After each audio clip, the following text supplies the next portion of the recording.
We are back once again talking NASCAR on Proline TV. Hope you missed us. We are going to get ready for the stretch drive in the regular season.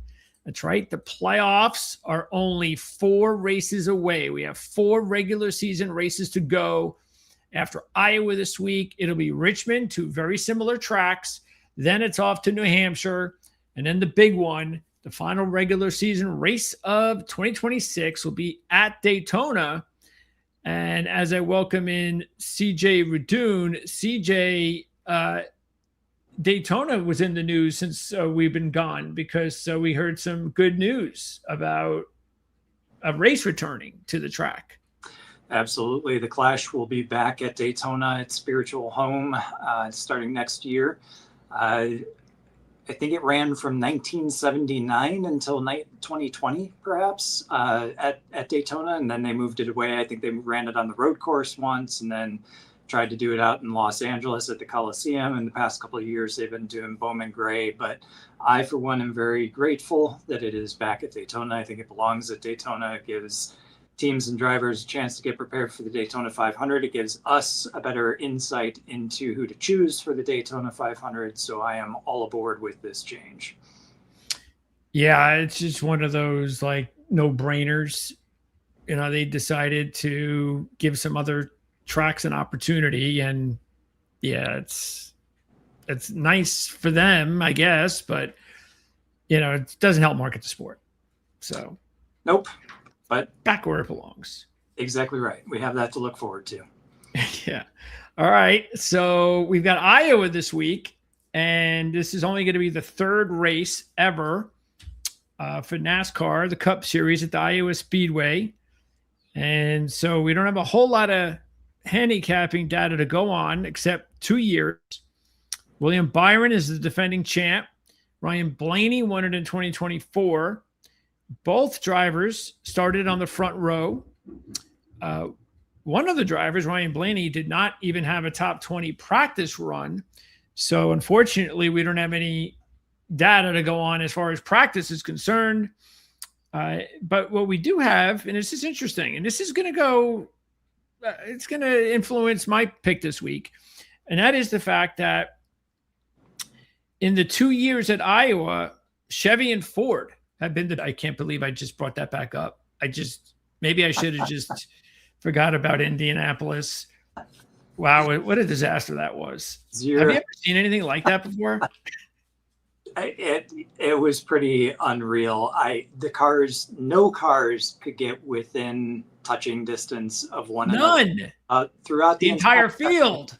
It was crazy. The only chance you had to make a pass was on a restart, and literally just that first lap, and maybe even just the first 2 or 3 turns. And then after that, if you didn't have it, it was over, and there was nothing that you could do. So, yeah, they've got to figure something out for that track. That was not a good show.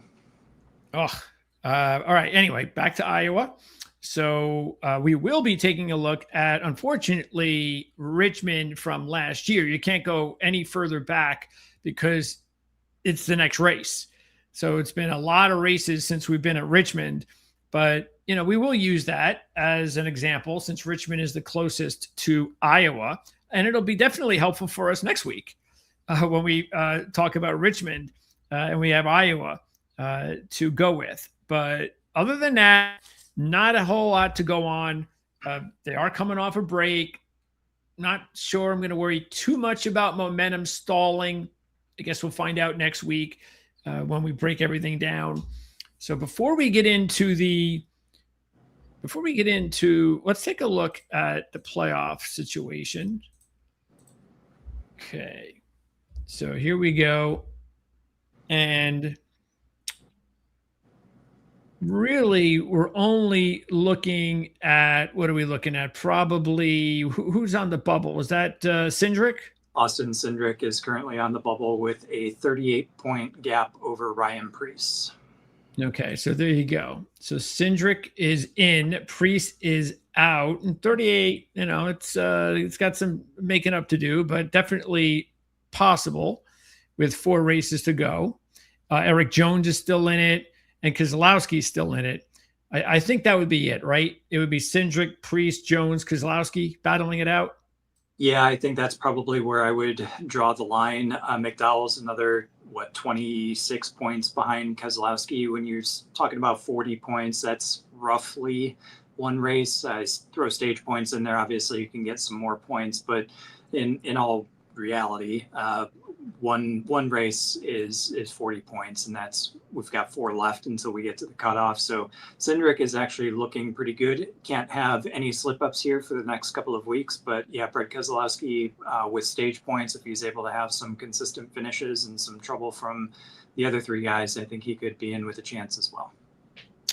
Yeah, and look, I think Cindric and I think SVG is in a good spot, but I think Cindric is going to have to keep, because he's got 7 top. He's finished between 11th and 14th in 7 of his last 8 races.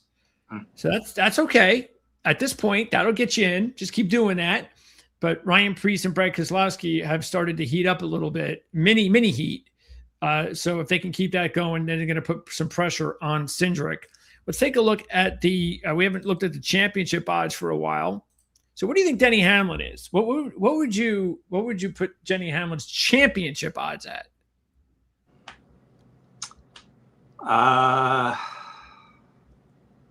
Gosh, I'm trying to remember, how low did Kyle Larson get? I want to say 4-1 Hamlin. It's incredibly low. Jeez. Wow. Yeah. It's to a point where it's just ridiculous, because this is not F1. And I just think I don't know. I get the feeling that it's probably maybe should have been 3-1, but maybe half of the money is going to Hamlin because it's Denny Hamlin. Yeah, I could see that. Wow, that is low. People have got to remember that this format is all about coming in with momentum, and you can lose momentum in a week. You've got 4 more weeks left to lose momentum or gain momentum. If you make the chase, if you're like 1-16, if you come in with a head full of momentum for those 10 races, doesn't matter what Denny Hamlin did the rest of this season. Those are way too low. Yeah, this is not Formula One. Yeah, I'm actually surprised that Reddick is still 2.5 points ahead of Blaney. The way Reddick has slowed down quite a bit. Larson is getting a lot of respect. The way that he hasn't won, and this is the thing that's really screwed up in a way, is Larson has not won a race in over a year, something like that, since May of last year. And he won a championship. Yeah. I mean, that just goes back to the old system and just why we have a new one. So I think Christopher Bell becomes a really good value play at 10-1. I don't think that's bad, considering he's doing everything he can right now except win, and that's okay because he doesn't have to win right now. Just win in the playoffs. I mean, win in the playoffs. Yeah, that's the type of momentum you need. If you're coming in with top 5 finishes consistently, you're knocking on the door of wins. You get a couple wins in these last 10 races and maintain that momentum. That's exactly who you're looking for. So I think Christopher Bell right now would be one of the top choices that I would put money on right today. And some other good value, you'd have to go with Chase Briscoe and Joey Logano. Absolutely. I mean, Briscoe is 18 and Logano's at 20, and Logano is starting to heat up. Yep.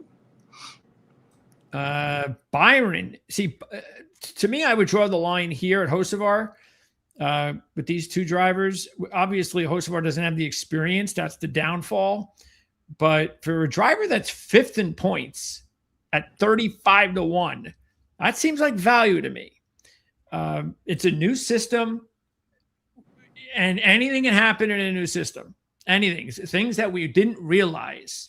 So I would still give him a shot at 35-1. With Byron, we know he's more than capable. He's got the equipment. He just hasn't put it together. So I guess I'd have to ask you, is there something about what you've seen with William Byron this year that would concern you, even at 30-1? to put some money on William Byron? Because 31 at William Byron seems awfully tempting. I think it's extremely tempting. I'm not sure that there's anything that I've seen this year that would make me put zero money on him. I think the risk with him is that he hasn't shown yet this year on a consistent basis, just maybe once or twice, flashes of a chance of winning a race. And he's had some good finishes and he's had some good runs. But in years past, you'd have one or two or three or a handful of races throughout the year where he was dominant, where he'd come out, he'd be leading laps, he'd be at the front of the field all afternoon. I don't think we've seen that from him so far this year. So, but again, he's got 4 races to figure that out. He's more than capable, as you said. So I don't think there's any reason why I would not at those numbers, because he absolutely can do it. It's just a question of whether you think in the next 4 weeks he can figure out what he's lacking so far. Yeah, only 2 top 5s over his last 15 races, William Byron. But hey, that's why you're getting 30-1, and I think you should take advantage of that. Other than that, I really can't see any of these other drivers being championship caliber this season. I mean, the only one I would probably think about would be Keselowski, because he's a former champ and he is starting to heat up and he has shown the ability to get hot and put things together, and it's a big number at 100-1. Other than that, I don't know. I don't know if I'm looking at any champions here. Agreed. All right, so there you go. That is the look at the championship numbers. Now let's go ahead and get the race odds for Iowa. All right, who's favored? Denny Hamlin. Okay, and what are the odds? 3-1. You should have stuck with your championship odds. Denny Hamlin at 4-1 to win. So I guess that's a good number for you. Keeping in mind that Denny Hamlin has been here twice, like most of the drivers, and he has finished 24th in both races. And I don't even know if he's led a couple of laps. I mean, he's lost 25 spots and combined. He started 11th and 12th, finished 24th, both races. So 0 laps led, 2 races, finished 24th, like you said, started around the top 10 both of those times, but not able to get it done during the race. The one thing that I think is his saving grace this week, number 1, is the fact that he's been fantastic this whole season. But number 2, it's going to be a tire management and equipment management race. This has a rough surface, Iowa does. Goodyear's and NASCAR are trying to bring tires that wear. We know Denny Hamlin is really good at managing his tires, but we've also seen Chevrolet and Ford starting to close the gap to Toyota. And this, as we talked about earlier, is a track where there might be a little bit more parity between the manufacturers. So hesitate to go with the favorite this week, especially considering, like you said, finished 24th in both prior races. Who do you think is next? That is significantly more difficult. I would say probably Ryan Blaney is who it should be. I think he's got the second best finishing average at Iowa, and it's Christopher Bell, so I was wrong. I agree with you, though. I think it should be Ryan Blaney. I mean, when you finish 4th and 1st and you led 200 laps in your first win, and then 29 laps last year, finishing 4th, that's pretty significant. He was also 3rd at Richmond, so he likes this type of track. So I mean, the only thing with Blaney is he had such a hot run. And we said it, just like Reddick and you close off these hot runs, and sooner or later you're going to start cooling off. And Ryan's last 2 starts have been outside the top 10. So does that mean anything? I think we'll find out on Sunday. I think if Blaney does not have a good finish on Sunday, then he's going to then that's just a sign that, okay, he's going to cool off now for a little bit, maybe before the playoffs start. But yeah, I hope everybody listened to us 2 weeks ago in the head-to-head matchup against Todd Gilliland and ended up taking Todd Gilliland. That's right. 3-1. anything can happen in a race, and you saw that. Blaney fought his hardest to get back in, but again, once you're behind somebody, the only chance you On that track, yeah, it's over. Poland was ahead, and he ended up holding it out. So Ryan Blaney has been tremendous at Iowa. 230 laps led out of the 700 that have run. Average start of fourth, average finish of 2.5. That's second only to William Byron. I think the break, though, came at the perfect time for Ryan Blaney. Like you said, he was just starting to cool off. It's nice to get away for the week. That way you don't perpetuate bad mistakes. You don't try to overswing on things. You come back, you get back in the mode, and you get back to where you were before. So hopefully that pays off for Ryan Blaney this week with the good timing there. And then Christopher Bell, been saying it for a long time. He's been picking up momentum, been knocking on the door for wins. Hasn't led a ton of laps here, just 7 in the 2024 race when he finished fourth, finished 17th last year. Like you said, Toyota underperforming. But Christopher Bell arguably has one of the best heads full of momentum coming into these next 4 races here and into the chase. Yeah, as I said before, my strategy, my betting strategy this week, at least today, we'll talk more about it on Saturday after qualifying and practice, but that's going to be, I'm just going to stay away from the Toyota favorites. If I'm going to take some Toyotas, I'm going to take some with value. I just don't see a reason for me to go low on Toyotas this week after the 2 races we've seen so far. But yeah, I mean, Bell, I will say this. If I was going to take Hamlin or Bell, I think I'd take Bell. It's almost like he's overdue. Does feel like he's overdue. All right. Next up, we have Larson, Byron, Logano, and Briscoe. And out of this group, there's some good options, and one of them is not Larson. So I don't know why his odds are so low. You know, again, how many times we have to talk about how long it's been since he's won a race. And then he comes to a track where he's finished 28th and 34th. Now, he did lead 80 laps in the first race before he made a stupid move. I think he was trying to make it 3 wide, and he got into a wreck, and that's the reason why he finished 34th. He lost 33 spots that day from the pole. He lost 25 spots last year from starting 3rd. And his last 4 races, 3 of them have been been 34th or worse. So 7-1, you could take that. I don't want it.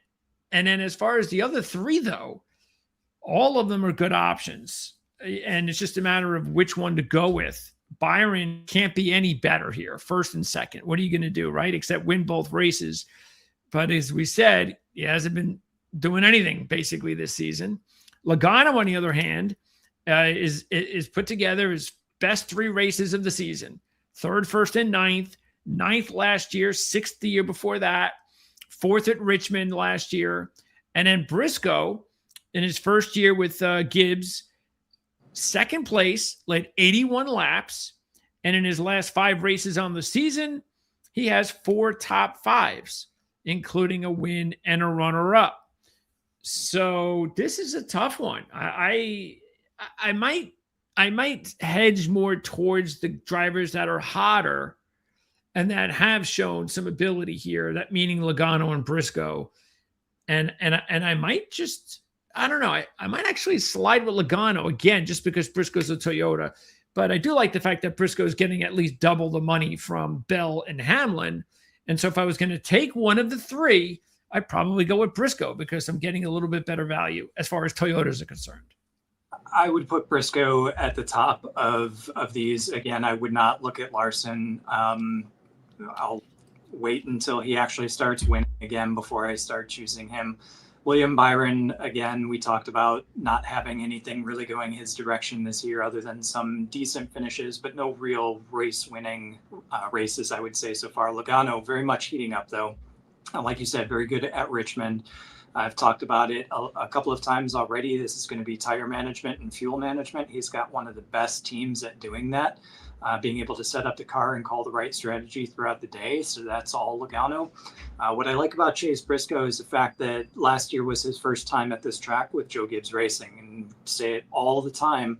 He gets better the second time around with this team. He's only had one race at this track in the current car. He started that race on pole and finished second and led 81 laps.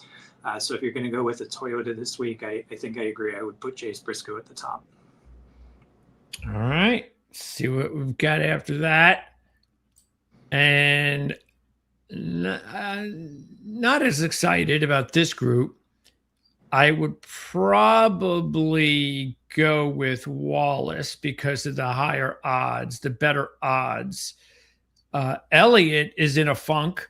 No top fives in his last 11 races, coming off a disaster at Indianapolis. He was 14th last year here, third the year before that. Gibbs, 21st and 25th. So don't have much there. He was 30-1 last year. So now it's 12. Reddick, well, he's cooled off. No top fives in his last 6 races. And no top 15s here in 2 races. But Bubba just keeps loving that trend. The trend has worked. It just keeps on rolling. Bubba, every other race has a good one. And this has been documented, as we talked about a few weeks ago. And so he went to Indianapolis. That was a good track for him. But it was every other bad week. And he had a bad week. So now he's going to every other good week. And keep in mind, he was 6th here last year. And he also led 123 laps, which was the most at Richmond last year. The last time they came to Richmond, he didn't have a good finish, but he ended up with the most laps led. So that's why I'm kind of, now we're getting a little bit more value here with some of these Toyotas. That's why I was saying I'm probably going to throw a few bucks that some of these long shot Toyotas. Yeah, I think Bubba Wallace is a good one. Started 15th, finished 6th last year, not leading any laps, finished 17th the year before. Like you said, that trend of every other week, though, is very compelling this week for him. He's done it every single time. So I don't anticipate that that's going to change this week. Tyler Reddick, he's had a 8th place qualifying effort in 2024, but really nothing in terms of results or even at all, not even in qualifying last year. And then Ty Gibbs, you mentioned his average finish of being outside of the top 20. His average start is also outside of the top 22. He's only had his best start was last year, and he started 20th, ended up finishing that race 21st, finished 25th in 2024. After starting 27th. So average start of 23.5, average finish of 23. So not somebody that you'd really want to be chasing after this week out of these 4. Without a doubt, Bubba Wallace is the one that you got to go with. Okay. This is a pretty good group, with the exception of Chris Buescher. Buescher has not shown anything so far, and he has no top fives in his last 11 races. But Keselowski, 2 top 10s coming in back to back. He was also 2 top 10s on this track. 3rd last year, 10th before that. Led 68 laps last year, as I said. If it wasn't for the late cautions, I think Keselowski wins the race. I think Byron runs out of gas, and Keselowski takes over. Didn't work out that way, but still, Keselowski's coming in looking good. 9th at Richmond. Hocevar may be interesting too. 8th and 14th. Those aren't bad. 8th last year. And he's in a nice groove. 9th, 13th, and 3rd in his last 3 races. And you're getting good value at 25-1. And Alex Bowman, I really don't know what to do with Bowman. I really prefer not to take him. He just hasn't shown a whole lot. But if you're going to take him, this would be a good week to do it. He's had top 10s in both races here, and he was 2nd at Richmond his last time there at the end of the season in 2025. So, and it's a big number at 40-1. If I'm choosing for the winner out of this group, I'm going to go with Brad Keselowski. Qualified 5th both times, finished 10th and 3rd last year, led 68 laps last year. Like you said, fastest car on track as it was coming down to the finish, just didn't have Byron running out of gas because all those cautions at the end. If I'm going from a fantasy perspective, I probably take a look at Alex Bowman. A couple of things: average start of 24.5, average finish of 7.5. He's picked up a minimum of 9 spots in both of these races, so doing fantastic there. He also just announced in this off week that he would, or next year, I guess, would be his last full-time year. So he's going to retire after 2027. So maybe that's the impetus to have him start stepping things up. And we've seen him get some top 10 finishes recently as well. He hasn't had a whole ton of momentum and good streaks going his way, but he has had some good results more recently. So from a fantasy perspective, depending on his price, which I'm sure he'll probably be pretty low, I would go ahead and go with Alex Bowman. But if I'm looking for the win, Brad Keselowski out of this group.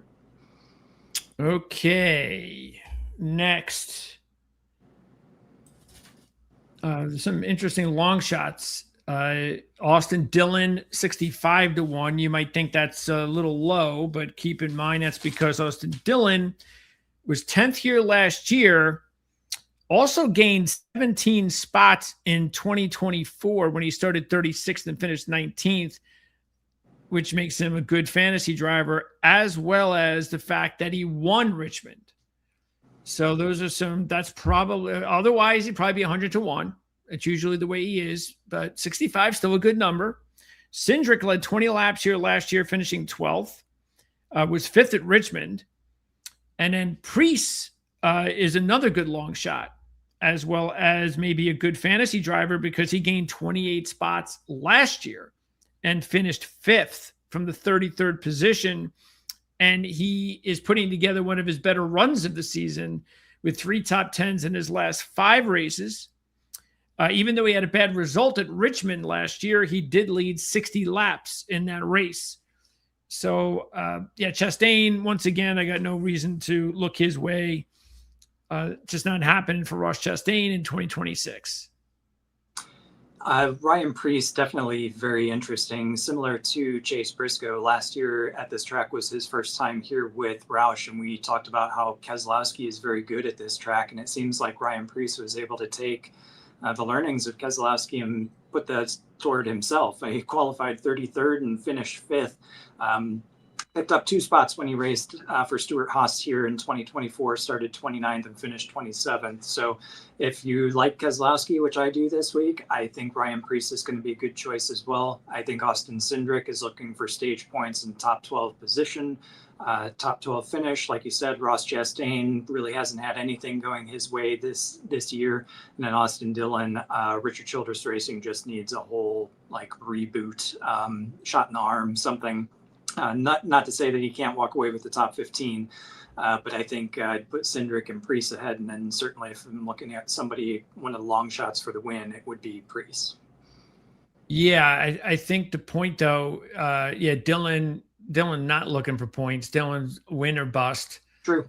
Whereas Cindric is looking for points. And Preece at this stage, you would think that, he's got to get a win. He really does need it. And so I don't think he's looking for points unless Cindric winds up wrecking early or something like that. And then he decides, okay, I just need to make sure I finish in the top 5 and not screw anything up. But I think that makes maybe Dillon and Preece interesting for winning races. But all 3 of those look like really good fantasy options, especially Dillon and Preece. A couple of more options here, and that would be Josh Berry and SVG. Both big numbers. But if you take a look, Josh Berry, who had been pretty quiet for a while, comes in, finishes 7th at the Indianapolis race. Keep in mind, he finished 8th at Richmond last year and finished 13th and 7th on this track. So there's a lot that's kind of, really coming around to say maybe Josh Berry could be an interesting play this week. Good fantasy option. He's going to be cheap. And SVG, even though he had a bad result last year, is really in a good run right now over his last 5 races with 6th or better in 3 of them and a win. And he had a decent result at Richmond last year, a top 15 result. and it's a shorter track, which should help SVG as well. So, yeah, I think I don't know about Suarez. I'm not seeing it. The only thing good about it is the odds. It's a big number for Suarez. McDowell really hasn't done much most of the season, so I would take a look at Berry and SVG. Yep. Barry, like we talked about a couple of weeks ago, on his way out from Wood Brothers, has yet to announce what his plans are going to be for 2027. So trying to get them out on a high note, that would be a good thing for him. Daniel Suarez, I think, had one good result here at Iowa, but nothing really tremendous. It was a 9th place finish in 24, came back last year, started 26th and finished 25th. But like you said, with tire management on the table, as well as it being a shorter track, more of a driver's check, I think that falls into Shane Van Gisbergen's hands. And like you said, he's been showing that these drivers' tracks more recently, whether they're ovals or not, he's able to compete and pull his way up and a legitimate chase contender as we sit right now. So I would expect a good day from SVG. If I'm thinking about the win, definitely have to have a lot of things go his way, but he's definitely at those odds somebody worth considering he's probably capable of at least a top 10 finish if everything goes his way this week. Yeah, and again, these are going to be really cheap options for fantasy, and SVG, maybe like Cindric, worrying more about points, even more so than Cindric. Berry, he doesn't care. He's trying to win a race. Yep. So keep that in mind. And look, they had a really good strategy at North Wilkesboro when I don't remember where they started. I think they started in the top 15 or something like that. And then on the first caution, what did they stay out or took 2 tires, I think? Yeah. And they got to the front. Yeah. And they were in the front the rest of the race. Yep, exactly right. So that's what you got to do. You got to be smart. All right, let's see. As far as these drivers, I guess the only one that would stick out for me would be Zane, just because it's a big number, 300-1 for Zane Smith. And he was 11th at Richmond last year. Other than that, nothing that really sticks out. Eric Jones is kind of cooled off. Don't see anything with any of these other drivers, really. How about you? Just the Legacy Motor Club guys, so Jones and John Hunter Nemechek. I think it's wise to start putting them in the same bucket as Zane Smith relatively frequently, just because that team has been improving. They've had some really good results. Yeah, they have their cool patches, but your smaller teams are going to have that from time to time. I think they've shown on several occasions this year that they're legitimately improving and becoming legitimate contenders. So definitely looking out for them in 2027 and beyond. But Eric Jones and John Hunter Nemechek still at this time from week to week are able to throw up some good results, top 15s, top 10 results. But yeah, I think Zane Smith, just based on his potential, he's going to win a race at some point. It's just a matter of when. So keep throwing him in that bucket as well. It's time for our picks. And CJ has the first pick this week. Let's see, where are we with our picks? Because obviously Corey Heim beat us again. So we are still over 2,000. What's that? I think NASCAR and Indianapolis's inability to pass beat us. Yeah. Yeah. So we're still over $2,000 positive this year. In other words, if you had wagered on our picks, 100% of them with our pick formula, you would be over 2,000 in the plus, and there's nothing wrong with that. All right, so you've got the first pick. What you gonna do, CJ? This one's a really tough decision. So clearly would be between Bell and Blaney there. But I think I'm going to go with Briscoe as my top choice. I like it. Yeah, I wasn't taking Blaney or Bell anyway. So it would have been, for me, it would have been between Logano and Briscoe. So I'm going to take Logano. Then I can drop all the way back to Keselowski. Excellent. Kozlowski. All right. So let's see. Ugh, Wallace. I hate taking Wallace. Hocevar. And then we really get to some long shots. Yeah, it's going to have to be between. Well, I mean, theoretically, I could still go with Byron since I went with Logano at 9-1. Second, because again, our formula is 60, 30, and 10. 9, 18, 27. So I still make a couple $100 if I went with Byron. It's either that or I go with Wallace or Hocevar.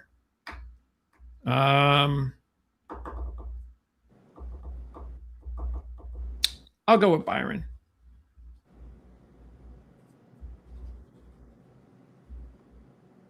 Long shot time. Yeah. Dillon, Cindric, Priest, Berry, SVG, Bowman. I would say it's between Priest and SVG for me. I think the more likely is Priest, so I'll go with Priest as my third choice. Okay. And I will go with, let's see. It's either going to be Bowman, Berry. Bowman or Berry. I'll tell you what, I'll go with Bowman. Why not? I think Mr. Retired. Yeah, I think that's a good one. This might be the week where he punches above his weight, given all the news. Okay, so there you go. Briscoe, Kozlowski, Priest, Logano, Byron, and Bowman. Other drivers, again, that we definitely looked at: Hocevar, Wallace, Cindric, Dillon, Berry, SVG, Zane Smith. They're all out there. Only the third race at Iowa, so we're going to do our best. Short and flat track at Iowa, concrete, hard on the tires, as we've been saying. So we'll talk more about that on Saturday, or I will talk more about that with the show on Saturday. And you have your RotoWire report. Now, CJ's report comes out every Friday. Now, I have a link in the description of this video right now where you can check it out. You can bookmark it and you're all set. But you could also check out our show on Saturday when I come in for the qualifying report. It's usually going to be at night. That's when the odds come out. The qualifying and practice sessions, barring weather, will be between 2 and 4 on Saturday. I don't know if they have a race, an O'Reilly race this week. So, do you know? I believe they do. I was just going to try to check. Yeah, they do, I think. Yeah. I know that they're off until next week. What is NOAPS? NASCAR O'Reilly Auto Parts Series. Jeez. Yes. Okay. What at Iowa? So that's a mouthful.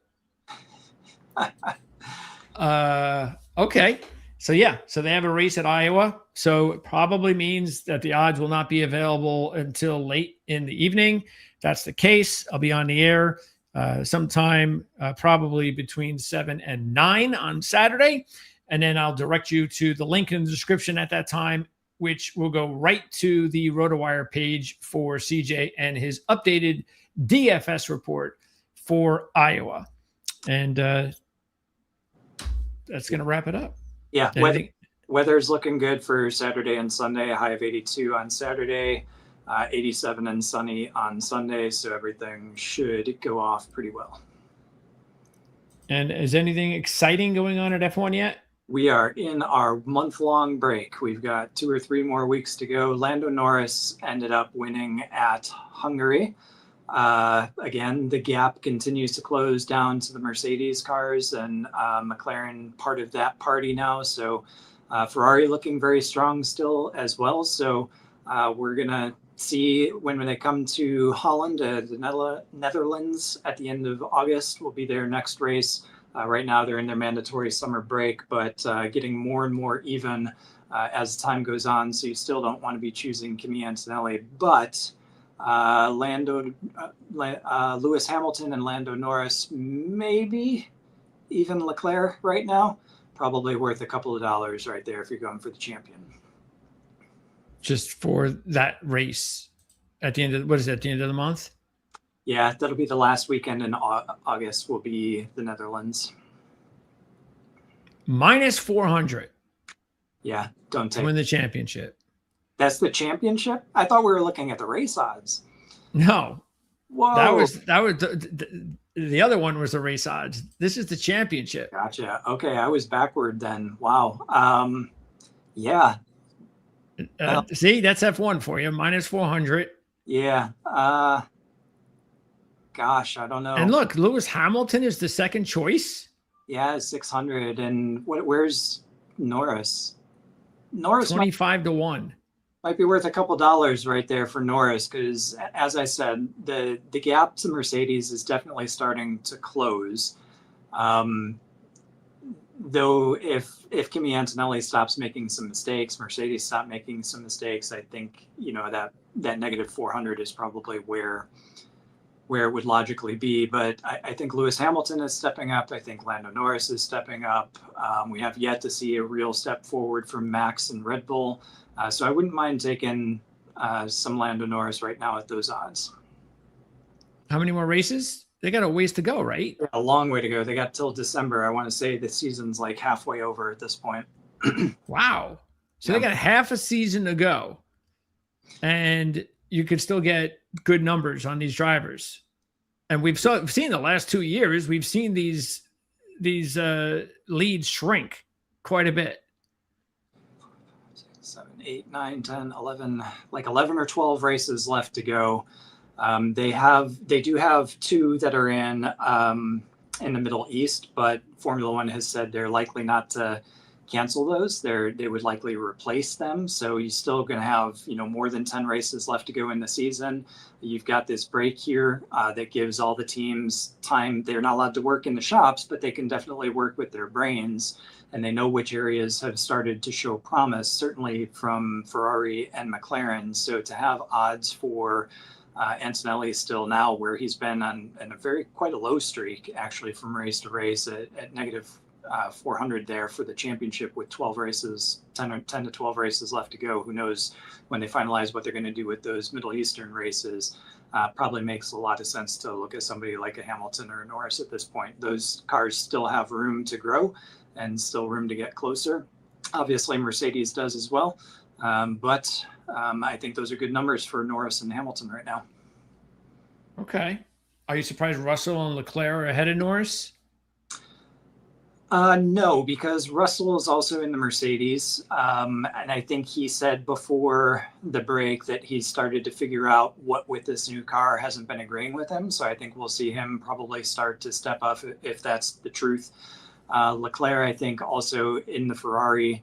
We've seen it do great things with Hamilton, and Leclerc is not far behind. So I think Leclerc's in it as well. But I do think Lando Norris, with their win last time out at Hungary, it was 2 weeks ago. I think that showed that McLaren has truly crossed the divide that they were in, and are going to start getting regular podiums, if not wins, coming out of the break.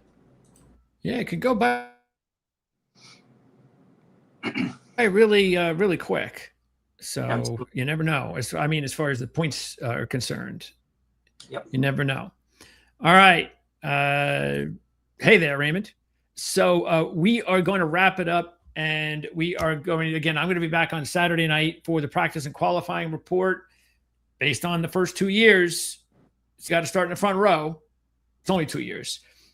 So we'll definitely get a look past the front row and give you some updated drivers to keep an eye on, including we'll go over a whole team that I'll put together on Draft Kings for the upcoming race. 6 drivers. We'll go over the bargains. We've already gone through much of that today.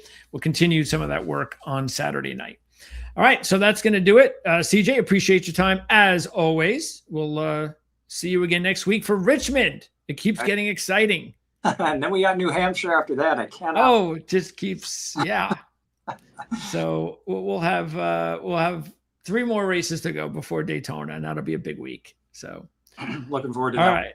Thanks for having All me. right. Yes. Excellent. We're doing well, Raymond. Appreciate it. Thanks everybody for tuning in. We'll see everybody again next Tuesday, and then I'll see you guys on Saturday night.